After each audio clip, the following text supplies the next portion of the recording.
Сәлем достар, жазды күні далада емін-еркін отыру үшін масалардан, шыбын-шіркейден қалай құтылуға болады?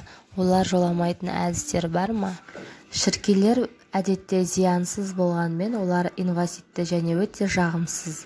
Үйдің ішінде де, сыртында да шыбындарды жоюдың көптеген жолдары бар.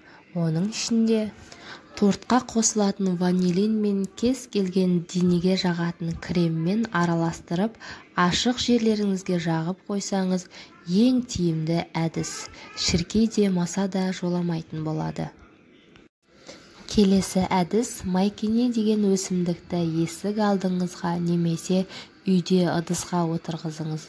Маса, шыбын, шіркей жолатпайды.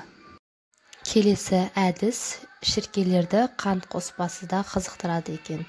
Олар сусын ішу үшін суға түскенде жабысқақ сабын шіркейлерді ұстап қалады екен.